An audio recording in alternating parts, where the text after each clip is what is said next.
and I live in Tucson. I grew up in Arizona, but I'll butcher names left and right, you know.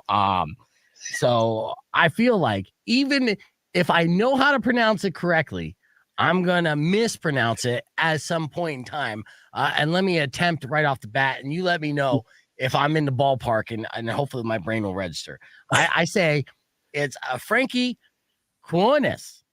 Oh man, yeah, you butchered that one over here. Ah, come on. All right. Let's see. All right. Well, actually, now you got to tell me, and I'm going to see if I could even parrot it. But I'm telling you, like, my mind's right. All right, here we go. So Frankie Quiñones. Quiñones. Yeah, there you go. Quiñones is, you just gotta remember, so Quiñones.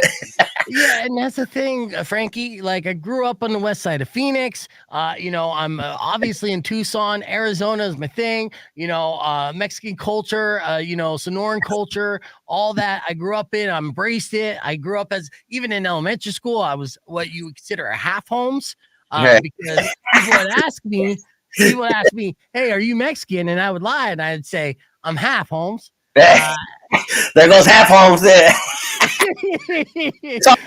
I've been called, Quinones and Quiznos and all kind of stuff, so don't worry about it. I won't call you Quiznos, but I am excited that you're coming to town, and thank you for joining us on this broadcast. We want to you let other people know that you're coming to town and performing at the Rialto Theatre, because I know they're going to be equally excited, especially in this neck of the woods. And so when I saw. And I don't have Hulu, so I'm not 100% caught up on the series. But I remember seeing even just the trailers of this fool before it was even released, being like, "This show's fucking funny. This is going to be a good show." And sure enough, it's been out. People are loving it. You got an all-star cast. You're all over the place in this. The process behind getting this started, like greenlit in Hulu. Mm-hmm. Written, cast, like how long did this take before it finally hit the streaming service? 4 years. Yeah, so it was a long time in the making. My buddy Chris Estrada and we were touring together, and he was slowly bringing the show together. I was with some other buddies who did a show called Corporate on Comedy Central some years back, and then Fred Armisen stepped on board and helped us get it out there, and then Michael Imperioli, who from The Sopranos and White Lotus and all that. Once he got on, it really got off the ground, and then it was off to the races. And then we got to make 20 episodes of it, and it got rave reviews. It's been a dream come true. Yeah, yeah, that's fantastic. Well, what's the status of it now? Then, after the 20 episodes, are you going to be able to continue it on Hulu, or is it one of those things where the streaming services are all super tight budgets and move on from project to project? Yeah, everybody, after the strike really. Hurt us, a lot of people, especially guys like us, still trying to build up our name and do our thing. And, so they're not, we're not continuing it now, but, as of right now, they said they're going to revisit it next year. But with that being said, we might be on to bigger and better things by then. But yeah, the strike really has all the networks and the streaming services clinching their purses right now. But we're going to bounce back. We're going to bounce back though. You know what I mean? I can see that for this project or any like future like kind of spin of the project as making this the ultimate kind of pilot projection point, right? Where so many great things could come from it, because what you were able to create with it was timeless entertainment. It's one of those sitcoms that really connect with an audience in a very like hardcore way, to where you see the passion when you go on the road. Of your fans and what you've been able to bring with your characters. So yeah, I mean, that's only the beginning, I'm sure. Are you working on like turning it or some of these characters into a movie? I know you're always doing good, like, YouTube content and content with Creeper. The Cholo Fit, I gotta see this right there, but now we're always making content, man, always pushing. I'm in a sketch group called the Dress Up Gang too, and we're shooting an indie feature right now. We've been going hard for a couple of weeks already. We've got another week left. And that one's exciting. We got some exciting people in there. We got Blake Anderson from the Workaholics and stuff like that. And so so we're always working, man. But and then my buddy Chris Estrada and I will always work together and stuff like that. So what we did with that show was something special. So I hope that I hope that we can keep it moving. Yeah.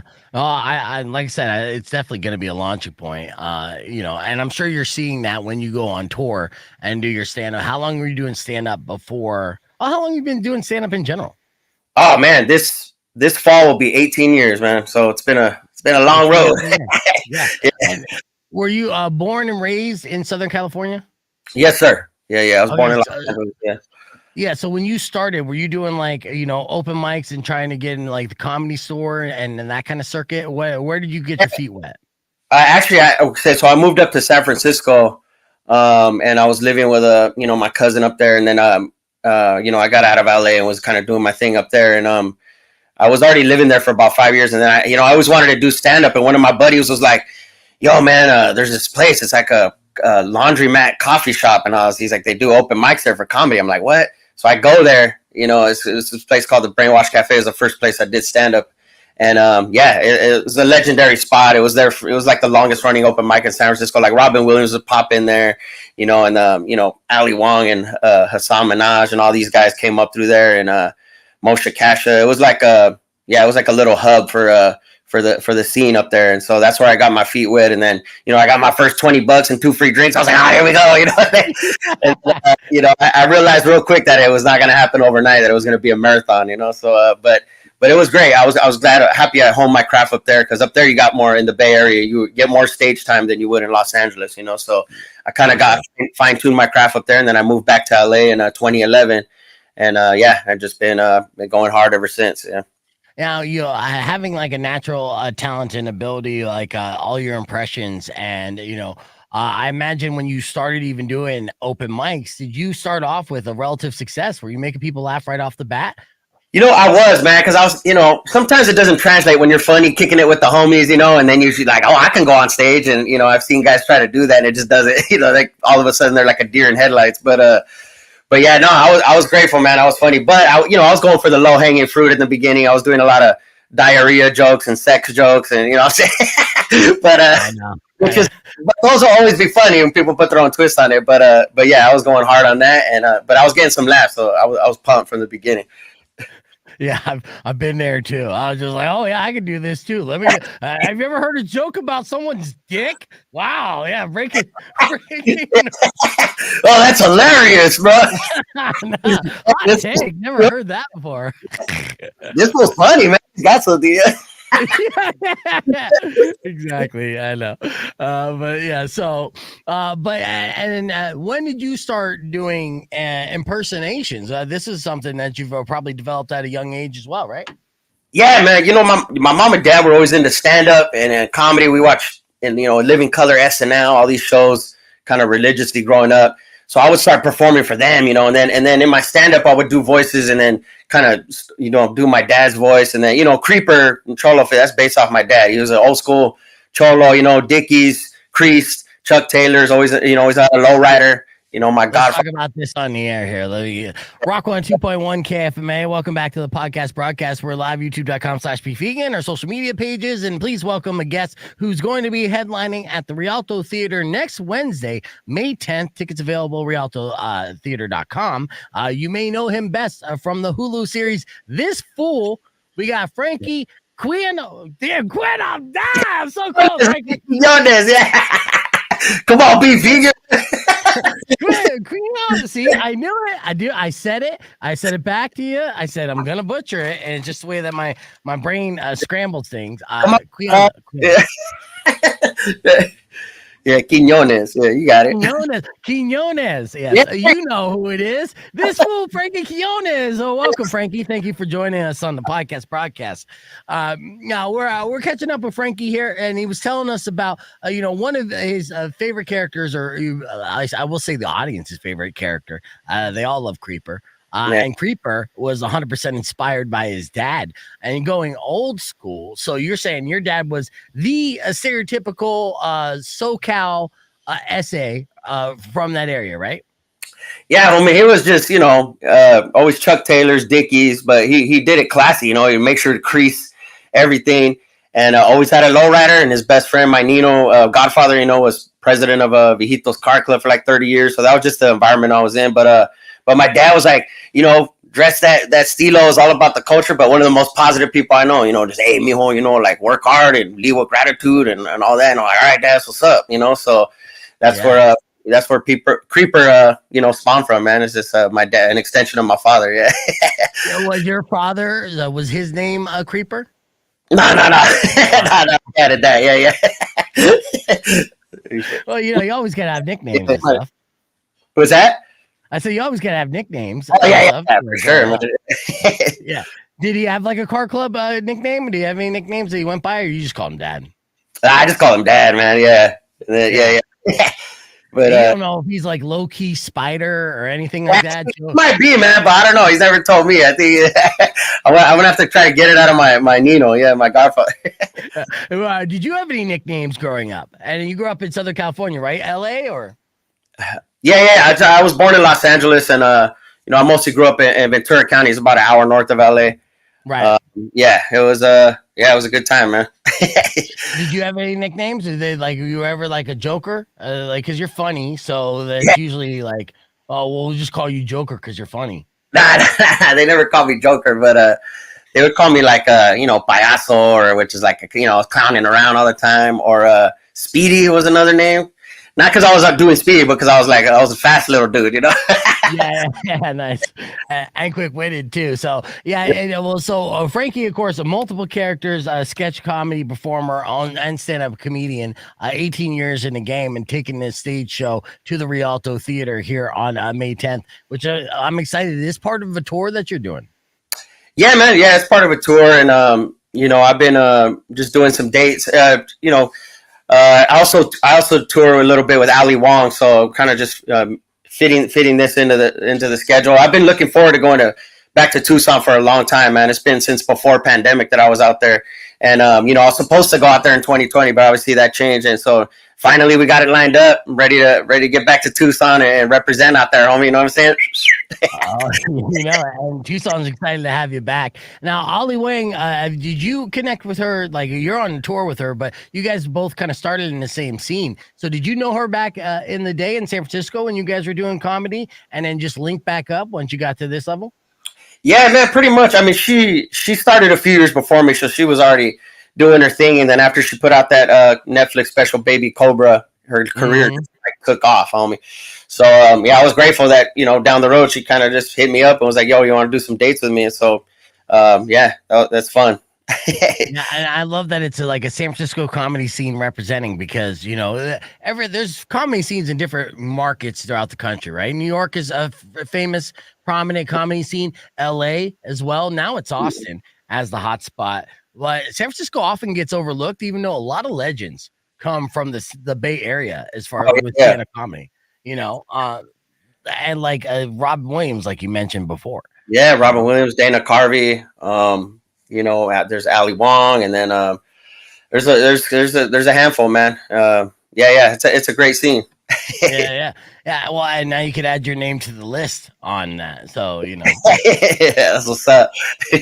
Now, when you go out in public and you do these shows, are people always kind of shouting out your character names? And which, besides like Creeper, like who are they recognizing you as? Yeah, no, mostly a lot of Creeper, obviously, Cholo thing represents, you know what I'm saying?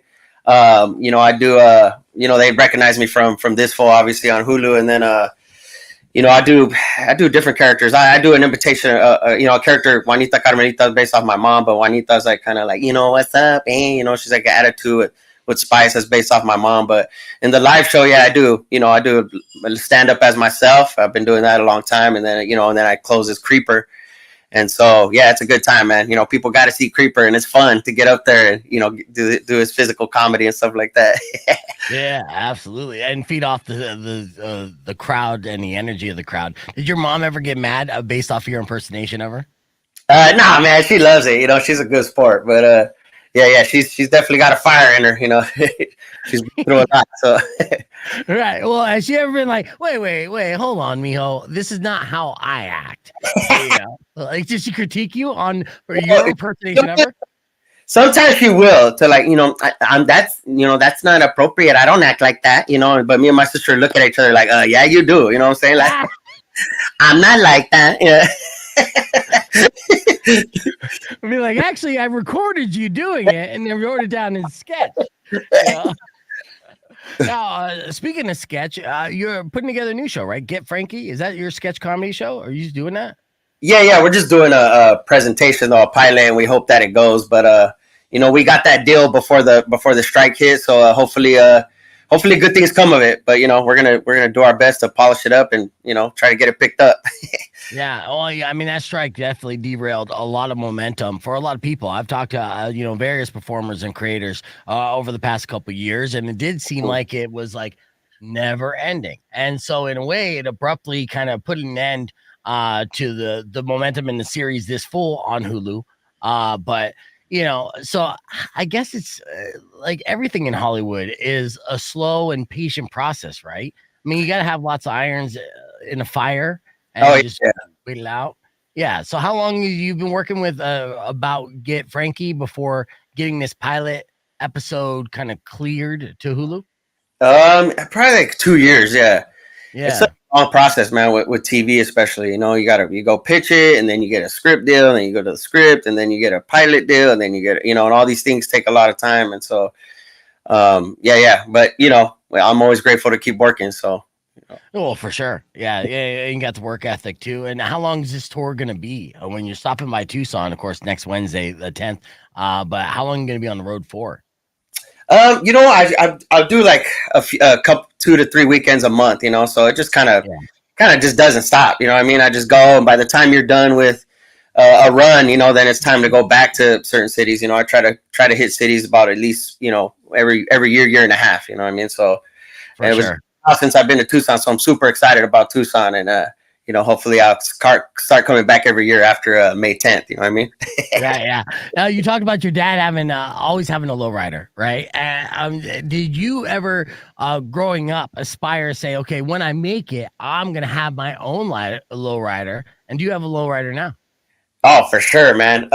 Yeah, my dad had a sick ass like 65 Impala where he had the chain steering wheel. You know what I'm saying, doing his thing. And so my godfather has a 39 Plymouth, like that old school bomb style, like outside, like kind of old school gangster cars from like the Outsider movies and stuff like that. Or, I'm I got a car I'm trying to rebuild, but it's not running right now or nothing. It's kind of a project in the making. So as I make money, I kind of put more into it, but one day it'll pay off. So.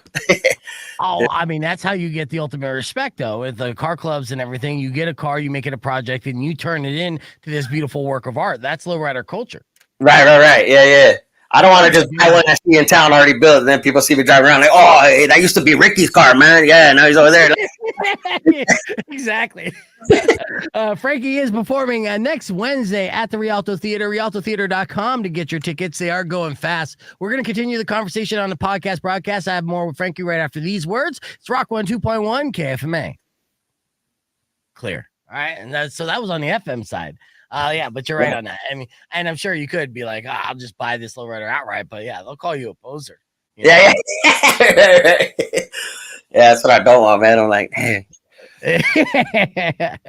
So what is the car that you bought that you're what's the make and model that you're working on? It's a 63 Impala. Yeah. Nice. Good, but I've been for a 65 too, like my dad's. I wish he didn't sell that car, man. It was so nice, but yeah, I'm looking for that. But yeah, the 63 I got, it's in this industrial like garage of a buddy of mine's space, and it's just sitting there. I'm slowly putting it together. You know what I mean? So it's pretty. I'm rebuilding the engine, the frame, and all that stuff. It's like starting from scratch. But yeah, but that's when growing up, did your dad teach you how to work on cars? So you just knew this kind of stuff? Yeah, a little bit. He was always in the front yard. Like when you got a lowrider, man, it's constant maintenance. You know what I mean? It just doesn't stop. It's just, you know what I mean? It's money, it's time, it's a whole lifestyle. So it's like I had a lot of respect for him. Like, dang, man, like just for a car, it is like, yeah, man, they're so proud of it. But he would always be working on it in the front yard, and I'd be out there just messing around, playing wiffle ball or whatever, like. She showed me a couple things.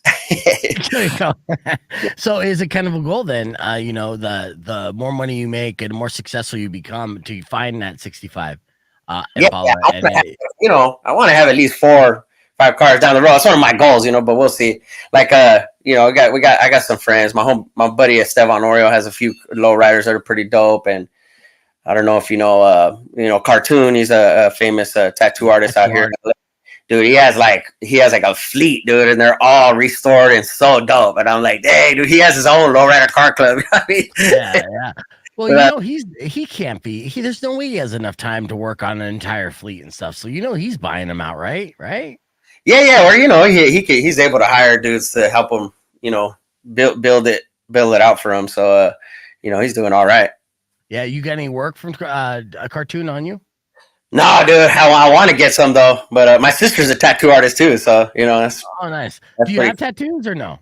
I have a couple. I got one on my wrist and then one up my side here. They're old though. I got them when I was like 17, 18. My buddy just did it in his house. I was laying on my side. He's like, all right, just take a shot. Here we go.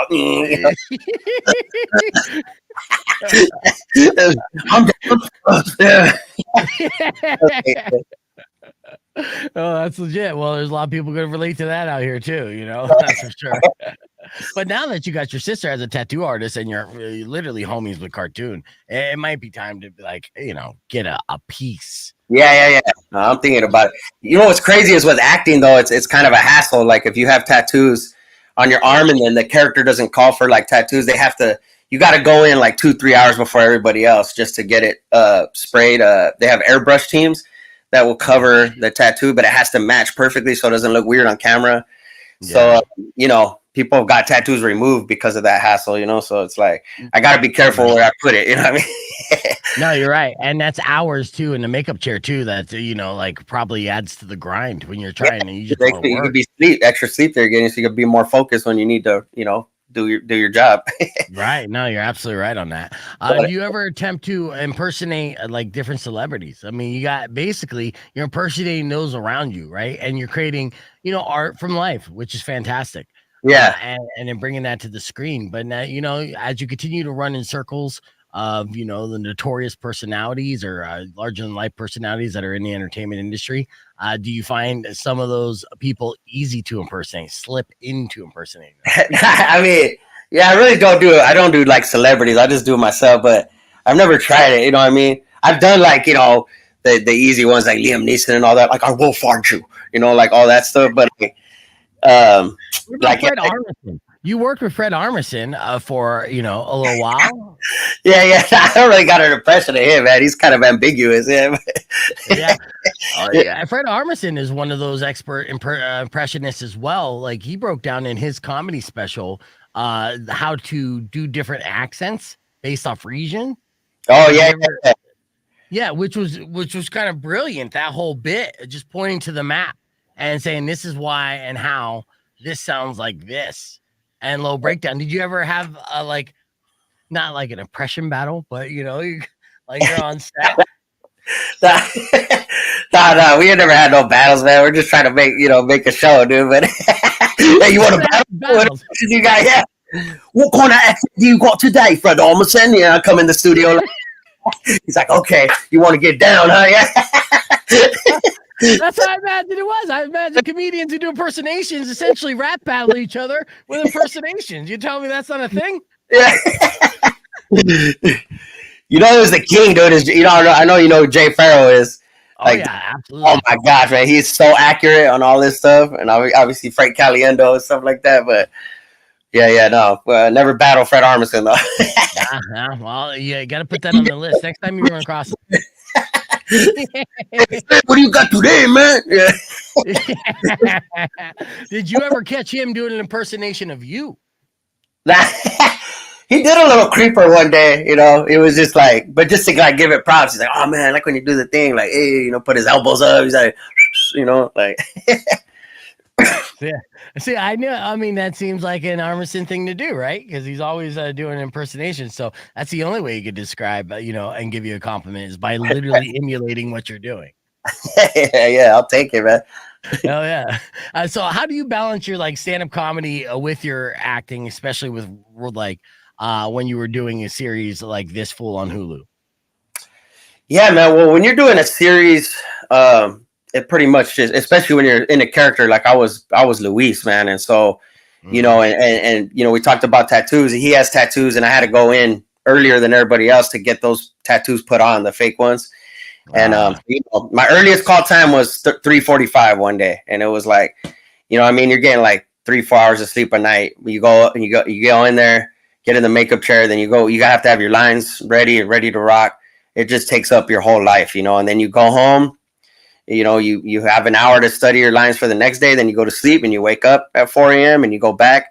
And so it made me have a lot of respect for actors. When I was growing up watching actors, I'm like, oh, that's cool. They just get to show up and talk and on thing, but it's like there's so much other work involved. But yeah. So with that being said, yeah, it just you know, you have managers and assistants to help you with scheduling, because when you don't have that, you know, you double book a lot of stuff and you end up being all over the place with your schedule.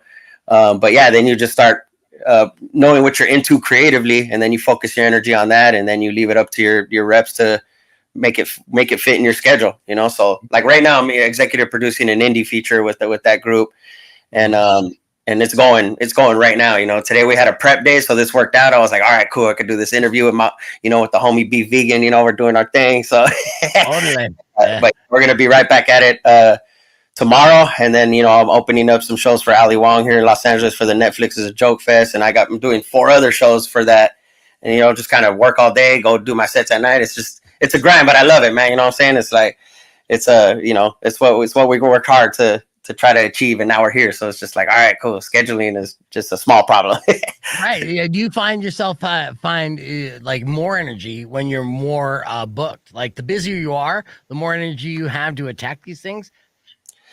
Yeah, I mean, you know, you get in a groove, and you know, you start to get like in hustle mode, you know, and then when you have a day off, you kind of wake up, like you still wake up early, but you're what do I got to do today? And you're like, hey, it's okay, man, chill, homie, chill, all right, you know, like Yeah.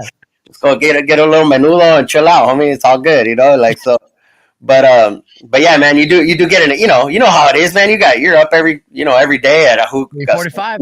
Yeah, it's a godly hour, and you got to hit the station, and you got to be on point, and you got to give the people your energy. Like, yo, what's up? You know, they're tuning in because they want that energy, and you gotta give it to them. You know what I mean? So I'm sure some people feel like it, got to step up. Yeah, yeah, they don't understand. I wake up super early, I come in, and they expect me to be able to correctly pronounce names. I'm like, fuck, dude. Wow, I'm way past that. Keep on, dude. Yeah. Come on, half Holmes with me. I know. I'm moving people down. No, I mean, serious. You know, when you're doing the indie film, and since you're executive producer, right? So you got your hands in many pots. How long are those days then? Once you start going into kind of film pre-production mode, like today's your day off, tomorrow, you know, like how long your day? When do you start? When do you end? Let's see. Tomorrow I probably start around 8, and then you end around probably about 9 p.m. ish, you know? Yeah. So, you know, there's a lot of moving parts, but it's been going good. Once we got through that first week, it's like, all right, cool, we got this, you know? So, and, you know, I'm working with my friends, and it's cool. And doing a feature is like I mean, you know, it's kind of cool because, you know, it's going to get out there. It's not like TV, like, you know, you're going to make something and then, I don't know, we'll see where it goes. But it's like, you know, we're making this movie, and then our goal is to premiere it at Sundance, and then, you know, hopefully sell it. You know what I mean? But, you know, we got a budget from a production company. So it's a small budget, but it's good, you know, so it's enough to make something cool. So that's good. And we need more, you know, honestly, indie comedies and just comedies in general coming back as feature films. You know, you've seen the industry trend kind of move away from it, went all to like, you know, action superhero movies. Now we're, you know, kind of swaying back, especially into adult comedy, R-rated comedy. I don't know if that's going to be one of those things, but, you know, movies like, you know, even that we grew up with, even in the 90s, like a movie like Friday.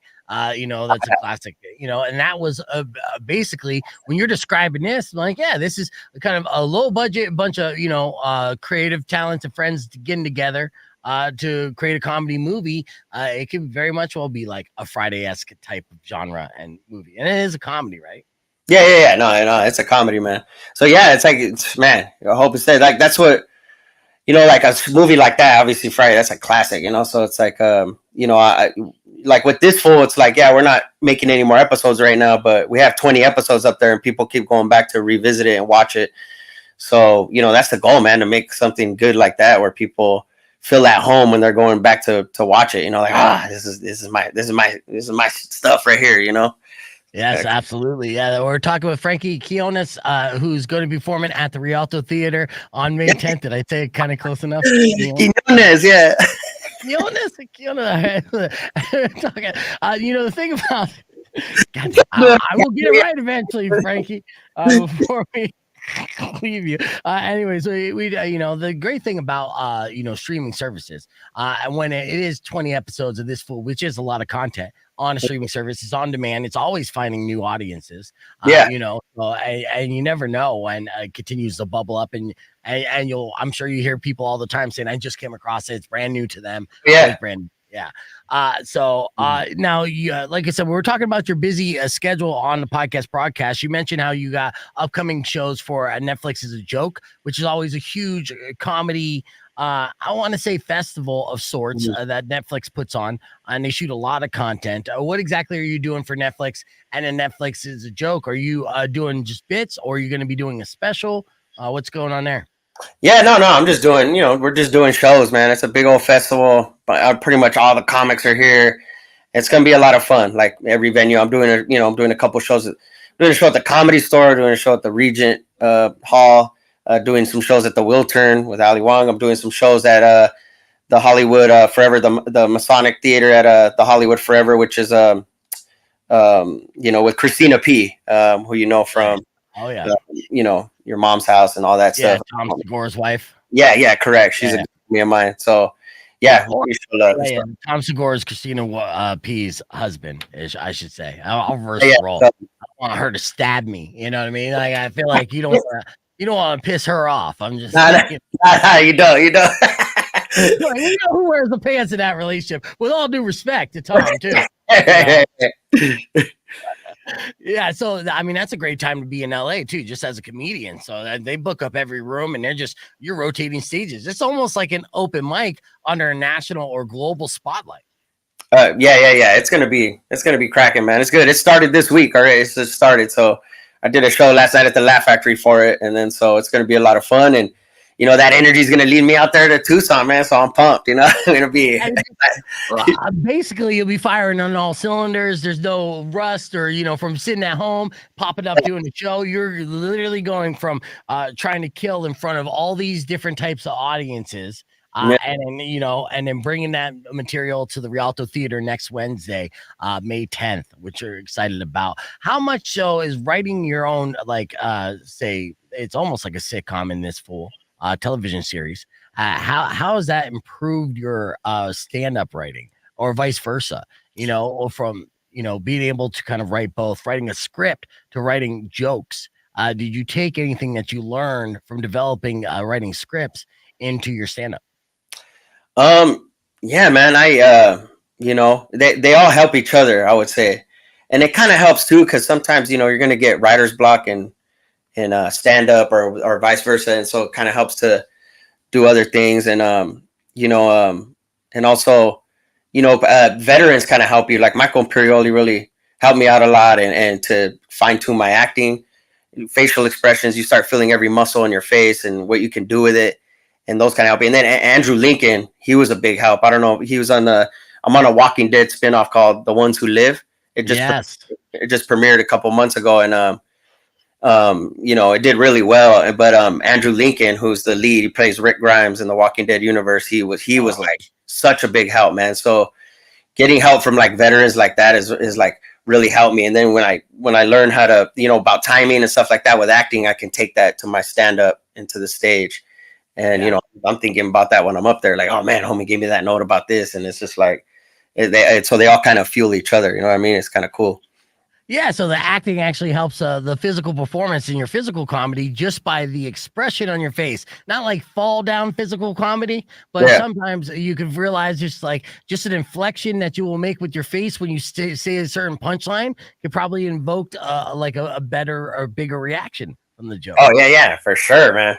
Yeah, that's Did you take any acting classes besides just listening to those who are around you that have the experience, which is always a wise thing to do to learn? Did you actually go to any classes and try to learn Shakespeare in the Park and stuff?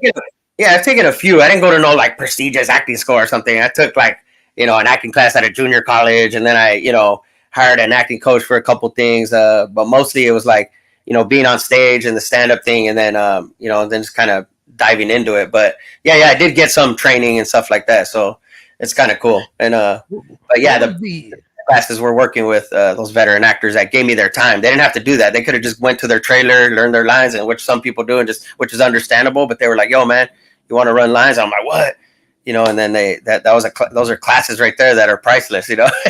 Absolutely, those are all professors. But talk about the acting coach. What was the first lesson an acting coach told you that actually stuck with you?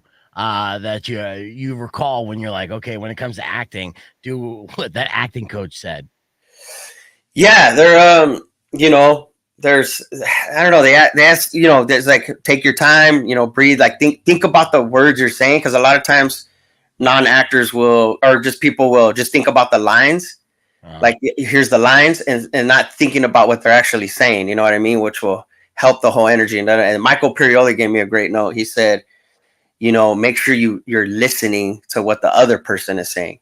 You know what I mean? And make sure you take that in and you're actually listening to them. Because a lot of, sometimes you're worried about your shit or da-da-da, you're like da-da-da. But if you listen to the other person in the scene and really take it in, it's going to help. Oh no. I just lost Frankie Quiñones. Maybe his phone died. But yeah, we're talking with Frankie. He's performing next Wednesday over at the Rialto Theatre. Tickets on sale from at rialtotheatre.com. Of course, from this fool. There's so many other questions I wanted to ask him. Hopefully he pops back on the podcast broadcast. But if he doesn't, I'd like to thank him for joining us for the time that we had him, 37 minutes. Oh, there he is. He's back on. Good. All right. I don't know what happened, man. It crashed. Yeah, was it me? Oh no! Like, we heard enough of this acting stuff, bro. Well, they say acting is reacting. I got a bunch of questions I want to ask you. Then I'll let you go. I know you got a busy day, and we're gonna get the conversation moving to the podcast broadcast. But I definitely want to talk to you about joining the Walking Dead universe, what that means, and several other things. Of course, Frankie is performing next Wednesday, May 10th, Rialto Theatre. You can join us youtube.com/bevegan or keep it right here. We'll be back after music from Green Day and Rock 102.1. Oh yeah. Yeah, I was like, oh no, where's it? Because I was like, right there. But no, I mean, that's good tips. All right, drop the knowledge, and then it just took. It's like your tab has crashed. I was like, oh dang, okay, It's too much knowledge. You exceeded the data on that one. Let me ask you this: since joining the Walking Dead universe, this is a big deal, right? And in fact, actually, we'll talk about you'll always have access to be a guest on Comic-Con. You know what I mean? Like now that you're in the Walking Dead universe, this is a big deal for a lot of those. Are you terrified that eventually they'll kill off your character in a gruesome way? What's the worst way that you would die? You know what's funny? Because I'm in the very first episode, right? And then, I have a few scenes, and they're all with Rick Grimes, played by Andrew Lincoln. That I play his like best friend, And it was funny because people liked the character, so they were all commenting like, "Oh, he's about to die. Oh, he's gonna die for sure," because the character they like gets killed. But I didn't get killed off in this season, so I'm hoping they bring me back. I haven't heard anything yet, but yeah, it was great, man. And so it was an honor to become part of that universe. Have you been killed off in any acting job that you've had so far? No, man. You know what, too, is like I'm in a show called What We Do in the Shadows, too. It's a FX vampire comedy. And everybody thought I was going to die in that, too, but I'm still alive. Dodging bullets out here, homie. Yeah. Can't catch me. Yeah, like that's good. I mean, and Walking Dead, of course, they're notorious for some pretty gruesome deaths there. So Oh yeah, no, yeah. I was, I hope I get eaten by a zombie or something, but we'll see we'll see what happens. Okay, so if they were to, and hopefully they don't, and you good run on that series. But if they were to take you out in a zombie, gruesome death kind of way, what would be your ultimate way to go? Oh man, I don't know, man. I've always like somebody ripping my head off or something, you know, that'd be so dope, you know, just like and my limbs at once, you know, just attacked by a pack of zombies. That'd be so dope. That would be dope, because then they would have to make a prosthetic of your head. Right. You may be able to keep that prosthetic afterwards. They would have, they have to make a whole nother me, probably. Yeah. Yeah. And then you have your head on a mantle at home. And that'd be creepy. So there's my head right there on the mantle. Make yourself comfortable. It's time to get romantic. Here, you want some head? I do this joke all the time. No, speaking of keepsakes, okay. Did you keep any keepsakes from shooting this fool? Because this is a monumental, step in your career. It's going to have a lot of historical value to you, right? Emotional connection, all that good stuff. Oh yeah. And to get, I owe it all to my buddy Chris Estrada, and he was like, he's one of my best friends in real life. So to be able to do a show with your best friends, man, it's like, it's like catching lightning in a bottle. You're grateful to do anything in this industry, but when you get to do it with your homies, it's like, oh man, that's why I think it helped it come out so authentic and everything. But yeah, man, there's an episode where my character Luis draws out like a kind of a mural of him and Ruby, where he's like this Aztec, warrior, and he's holding his princess, and she's there. And somebody actually drew that, and I got to keep it, so it's in my house. I'm like, nice. It's like weird. I have Hernandez because that's my last name in the show, and I'm holding Ruby, and she's dressed like an Aztec princess, and I'm just like, oh yeah, it's like. Oh, that's amazing. That's amazing. Yeah, so that's fan art. Did you get other fan art? Oh yeah, tons of it, man. It's an honor. There's this dude in Colorado somewhere who has Luis tattooed on himself, and then I got there's a girl that has Creeper tattooed on her. It was a really good tattoo, man. It looks exactly like him. You just like on yeah on the side right there, man. It's crazy. But yeah. Then there's just been a bunch of art of this fool and stuff like that. It's always a trip, man. Like every little piece I see, I'm like, hey, dude, just like that somebody's so into it that they want to sit there and do it up. It's an honor. I'm like, it pumps. I can see people loving it right off the bat, especially anyone that kind of grew up in the Southwest and knows the culture. Just like I immediately. Now, where are you most surprised a project like this fool kind of like caught on and getting fans of, like, because Hulu is a global service as well, right? Do they? It's on a lot of Hulu stuff's on Disney Plus, and so people get it. Yeah, people got to get it off Disney Plus and other places. But yeah, dude, we've gotten messages from places you wouldn't expect, Scotland or Australia's a big one. Like they're big comedy fans in Australia, and then I think it was like, I don't know, was it? Oh, South Africa was one. It was like, I don't know. You're like, what? Like, how do you even know about? Right. Such a good show, Like, it's crazy. Yeah. It'd be so great too, because you influence them in a way too, and they become fans of it. So if you go to South Africa, and then there's people with like Chicano accents. Yeah. Like, hey, fool, we've been waiting for you. We're here in South Africa. Yeah. Why are you talking like that, bro? Yeah. Hey, hop on my elephant real quick. Want me to take you for a ride, eh? Yeah. We had him, Lord. Elephant, homie. Yeah. That was fantastic. So, okay, is it owned by it's owned by Disney and Hulu, but is there an opportunity, because you're seeing a lot of these kind of shows in the streaming services, of them essentially licensing them and allowing them to be on other services like Amazon Prime and things like that? Have they talked to you about that being a possibility? I mean, that's always a possibility. I don't think it would happen soon because Hulu developed that show, and the people are great at Hulu, but they're obviously owned by Disney, and so Disney makes the final call and all that. So, but that show has a lot of fans in the industry, and so especially even at Netflix, there's fans and stuff like that. So you never know. I'm praying that that's what happens, because those are big platforms there. But with that being said, I'm grateful. It's we're still pushing it. The 20 episodes are still there on Hulu, so yeah, we're still trying to get it out there to hopefully the viewership numbers continue to be the retention rate, like people keep watching over and over, and that it grows, so there's been, there's a show like Arrested Development. That's such a great show, man, and that didn't get popular till after it got canceled, pretty much, and then they kind of brought it back, so people with Family Guy, and and honestly with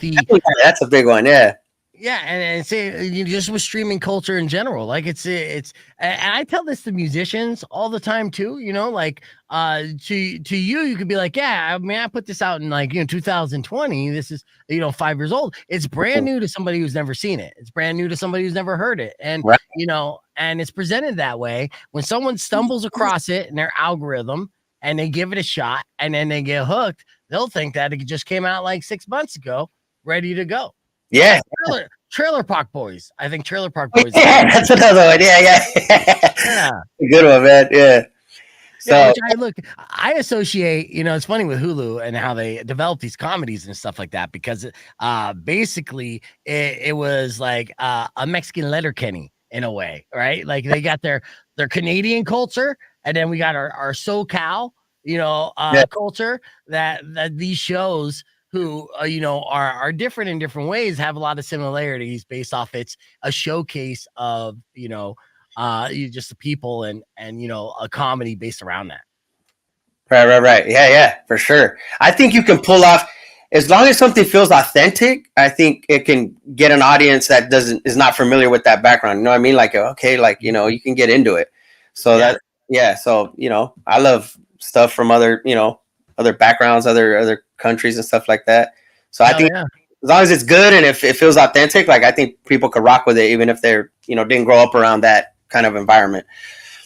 Yeah, I think so too. Well, the characters as well are very endearing and likable characters, and it's just well done. So yeah, I think it was the ultimate 20 episode pilot as a launching point of what could come from this universe. If you were gonna give it a universe name, because you got the Walking Dead universe, so what would you name your universe? All the spin-off, because obviously you have all these characters, you have all these different talents that you could go in any various direction. What would you call your universe? Oh man, that's a tough one, man. I don't know. Just you stumped me with that one. I don't know. What do you think? You call it the Creeper verse. I mean, obviously, people associate some of your most beloved characters, but Creeper verse is good. Yeah, it's funny that the way I got the Walking Dead job was one of the original creators of Walking Dead is a Creeper fan. So maybe the Creeper. So yeah. I love that. I mean, honestly, it really is. What a great showcase, and you talked about like pilots and the whole aspect and the business of trying to get greenlit. But yeah, that's what it is. Now you have the ultimate resume and pilot in those 20 episodes and the opportunities that are going to continue to follow just from that. Will probably be never ending, dude. So congratulations on all the success thus far. And I just know that you're just kind of scratching the surface. It's really just the beginning of opportunities that you're going to be able to do. What's the ideal? Like, what's the end goal? Like, what project would you love to see and an audience be able to enjoy the most from what you got working on? Yeah, man. I mean, the things that I'm working on now, this movie, and then I'm working on a project with the Lakers, so that's kind of cool. Oh, really? Future. But my ultimate goal would be, to do, movies, and especially with my characters, especially Creeper, I like, Pee Wee Herman, or like, Ernest. I don't know if you remember Ernest. Ernest goes to camp, Scared Stupid. I would love to do that with Creeper. Creeper saves Christmas. Creeper goes to camp. Creeper joins the army, like all that stuff. So I was like, Creeper joins the army. Yeah, like it writes itself. What is Creeper doing today? All right, that's a movie. Let's go. Green light. That's what's up, homie. Yeah. Unfortunately, you can't reboot Ernest because if it was rebooted, John Cena would get that role immediately. So that made me. Yeah. Hey, let's get on the air here. Plug the show one last time. Rock 102.1 KFMA. Welcome back to Beef Vegan Presents. Now, I've enjoyed the hell out of talking with you, Frankie, and I appreciate that you're coming to town. I know everyone in Tucson is excited for it. Well, everyone, that's a bold statement, right? But I'm like, oh man, that'd be awesome. Yeah. I talked to everyone individually. They said they're stoked about you coming to the Rialto Theater next Wednesday. They're all pumped up, man. Yeah. So, what can we expect from your live show that you're bringing to the Rialto Theater when people come out? Oh man, I'm so excited for May 10th, Friday, man. I'll be there. Yeah, it's gonna be a lot of fun, a lot of energy. It's gonna be me. I'm gonna do stand up as myself. Obviously, you're gonna see Creeper do his thing.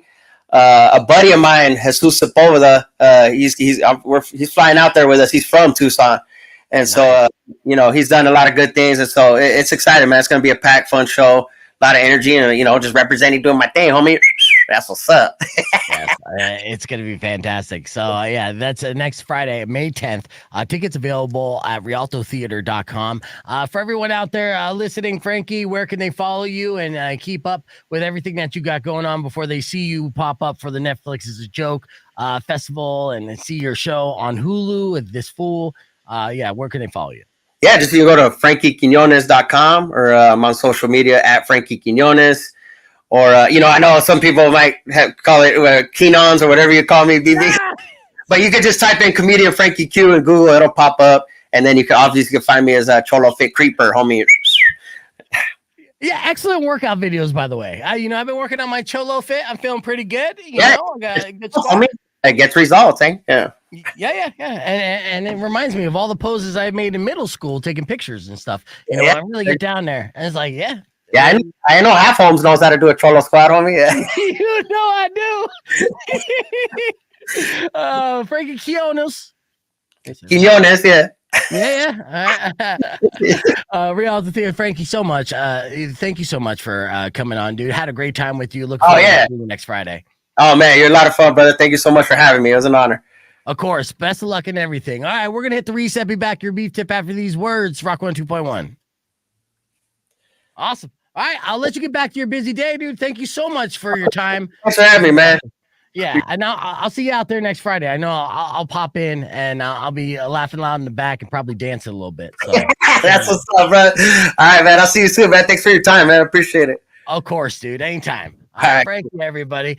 All right, so show's not over. I'll give you a beef tip, and I did have a bunch of people on the show today. And if you don't believe me, I have a little video clip to be able to share with you. Check this out. Shine down on Rock 102.1 KFMA. Welcome back to Beef Vegan Presents. It is now 6:14 and time for your morning moron. Let's do this. All right, so DUI drivers are always going to be morning morons, no matter what the scenario.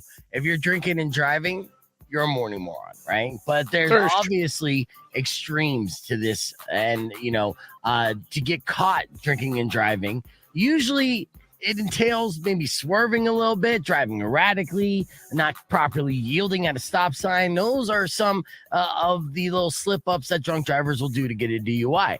Today's morning moron got caught driving under the influence because of a more obvious reason. That reason was there was a full-blown 20-foot tree sticking out of his F-150. Well, yeah, that'll do it.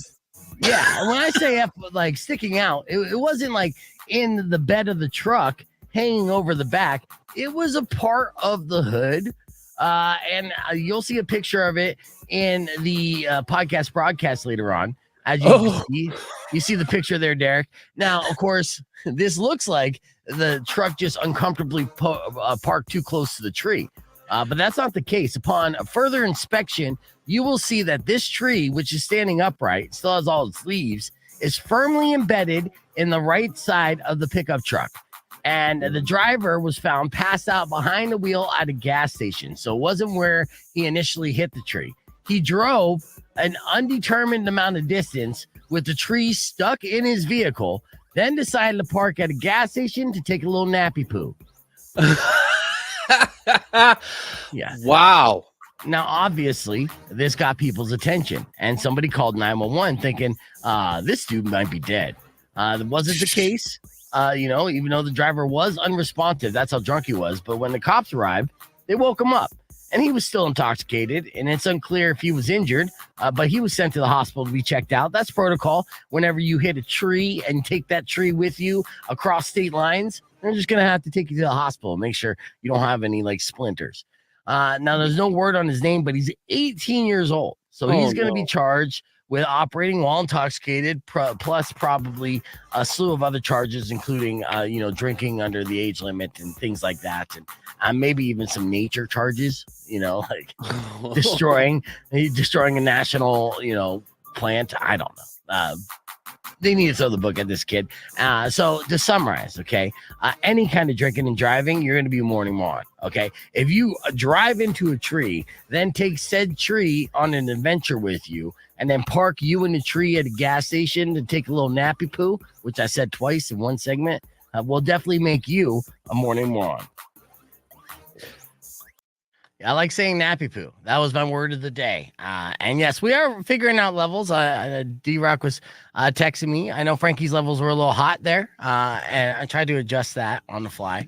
But Frankie was amazing, of course. And I thank you guys for watching it live. And if you're watching the replay, I thank you as well. And we'll adjust those as we continue. And then tomorrow, jam-packed show. Doing a lot. I'm going to have a lot of people in. Mario, Rico, Herb, guests, things like that. Frankie, though, fun stuff. I'm going to wrap up the show here. In fact, actually do a quick little beef tip on the air and thank people, but the deal. Thank you, like, subscribe, react, and I'll catch you guys tomorrow. Hope you guys enjoyed it. All right, let's see. Humor, the jokes, and definitely the music. Now, back to Beef Vegan Presents. Good morning. Good morning. Rock 102.1. Yes, back to the show, sort of, because it's time to wrap things up. But I'd like to thank everyone for listening. Tomorrow morning, we'll continue to give away tickets for Slipknot and FC Tucson. We'll have a couple opportunities for that. Speaking of FC Tucson, the head coach, Sean Perlman, will be joining us. We're going to have Mari Rico and Herb Strafford all on the show throughout the morning and more. So make sure you tune in tomorrow, 6 to 10 a.m. Hang out with your friends because we'll be hanging out here as well. Robin Nash is up next. You guys enjoy the rest of your day. Drive safe, ride safe, and as always, rock local. And don't forget, one last time, thank you to our guest on the podcast broadcast, Frankie Quiñones. I messed up his name one last time. Who's performing at the Rialto Theatre on May 10th. Watch his show this full on Hulu. And, of course, you check out the entire interview at youtube.com/beefvegan. Drive safe, ride safe, and rock local. Later. All right, that was it. And happy day to all you. Thanks so much. We'll talk to you again here soon. Until then, babooski.